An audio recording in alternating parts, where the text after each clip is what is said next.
अस्सलाम अलैकुम नाज़रीन। पाकिस्तान की सियासत में जहां मर्दों का गलबा रहा है, वहां एक ऐसी खातून उभरी जिन्होंने न सिर्फ अपने खानदान की सियासी विरासत को संभाला बल्कि कैद व बंद की सोबतें काटकर खुद को एक लोहे की खातून साबित किया। जी हाँ, हम बात कर रहे हैं मरियम नवाज शरीफ की।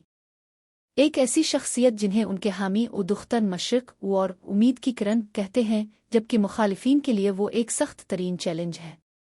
लेकिन क्या आप जानते हैं कि सियासत में आने से पहले मरियम की जिंदगी कैसी थी? वो डॉक्टर क्यों ना बन सके और उनकी सियासी तरबियत किन हालात में हुई? आज की इस खुसूसी वीडियो में हम मरियम नवाज की जिंदगी के इन तमाम पर्दों को उठाएंगे जिनसे आम लोग वाकिफ नहीं। वीडियो को आखिर तक जरूर देखिएगा। मरियम नवाज 28 अक्टूबर 1973 को लाहौर के एक बासर और सियासी घराने में पैदा हुई।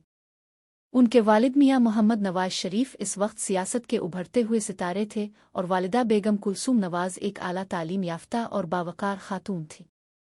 मरियम ने अपनी इब्तिदाई तालीम लाहौर के मशहूर ज़माना उ convent of Jesus and Mary उ से हासिल की। बचपन से ही वो एक ज़हीन तालबा थीं। दिलचस्प बात यह है कि मरियम का रुझान सियासत की तरफ बिल्कुल नहीं था। वो एक डॉक्टर बनना चाहती थीं और उन्होंने किंग एडवर्ड मेडिकल कॉलेज में दाखिला भी लिया, लेकिन तकदीर को कुछ और ही मंजूर था।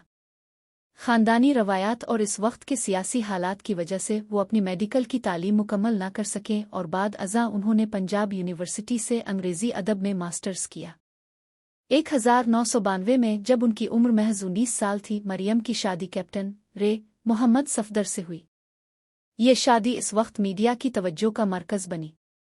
शादी के बाद कई सालों तक मरियम नवाज एक रिवायती घरेलू खातून की तरह अपनी फैमिली और बच्चों की परवरिश में मसरूफ़ रहे। उनके 3 बच्चे हैं, जुनैद, सफदर, महरनिसा और मानूर। मरियम नवाज के बारे में कहा जाता है कि वो अपनी निजी ज़िंदगी को बहुत अहमियत देती हैं और सियासत की गहमा गहमी के बावजूद अपने बच्चों की तरबियत पर कभी समझौता नहीं किया। मरियम नवाज की सियासत में बाकायदा एंट्री अचानक नहीं हुई। इसकी जुड़े 1999 के इस मार्शल लॉ में मिलती है, जब उनके पूरे खानदान को नज़रबंद कर दिया गया था।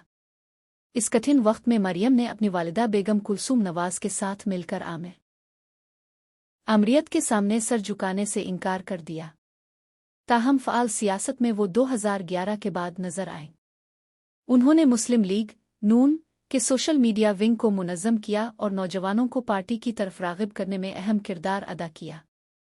2013 के इंतखाबात में उन्होंने अपने वालिद की इंतखाबी मुहिम चलाई, लेकिन उनकी ज़िंदगी का सबसे बड़ा इम्तिहान अभी बाकी था। 2016 में पानामा पेपर्स का हंगामा हुआ, जिसने पाकिस्तान की सियासत का रुख बदल दिया। मरियम नवाज को अदालतों के चक्कर लगाने पड़े, अडियाला जेल की सख्तियां झेलनी पड़ीं, लेकिन उन्होंने वोट को इज्जत दो अब के बयानिए को थामे रखा। नाकदीन कहते हैं कि इसी दौर ने मरियम को एक लीडर के तौर पर तराशा। मरियम नवाज सिर्फ अपनी तकरीरों की वजह से ही नहीं, बल्कि अपने शाहाना स्टाइल और फैशन सेंस की वजह से भी हमेशा खबरों में रहती है। उनके कीमती लिबास, ज्वेलरी और ब्रांडेड जूते अक्सर सोशल मीडिया पर बहस का मौजू बनते हैं। जहां उनके हामी इसे उनकी नफीस शख्सियत का हिस्सा करार देते हैं, वहीं मुखालिफिन उनके तर्ज़ ज़िंदगी पर तनकीद करते हैं।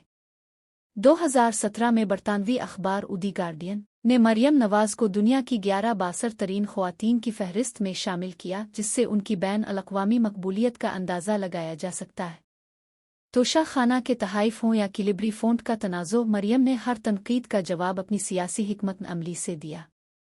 आज मरियम नवाज सिर्फ नवाज शरीफ की बेटी नहीं, बल्कि पाकिस्तान के सबसे बड़े सूबे पंजाब की पहली खातून वज़ीर आला बनकर तारीख़ रकम कर चुकी है। उनका सफ़र एक डॉक्टर बनने की ख्वाहिश से शुरू होकर एक घरेलू खातून और फिर एक कैदी से होता हुआ इक़्तिदार की कुर्सी तक पहुंचा है। वो ख़वातीन के लिए एक मिसाल हैं कि हिम्मत और इस्तिक़ामत से किसी भी मकाम को हासिल किया जा सकता है, चाहे हालात कितने ही मुखालिफ क्यों ना हो। नाज़रीन, आपको मरियम नवाज की ज़िंदगी का कौन सा पहलू सबसे ज़्यादा मुतासिर कुन और दिलचस्प लगा? क्या आप समझते हैं कि वो मुस्तक़बिल में पाकिस्तान की वज़ीर आज़म बनने की सलाहियत रखती है? अपनी राय कमेंट सेक्शन में ज़रूर दें। अगर वीडियो पसंद आई हो तो इसे लाइक करें और मज़ीद ऐसी वीडियोज़ के लिए हमारे चैनल को सब्सक्राइब करें। अगली वीडियो तक के लिए अल्लाह हाफ़िज़।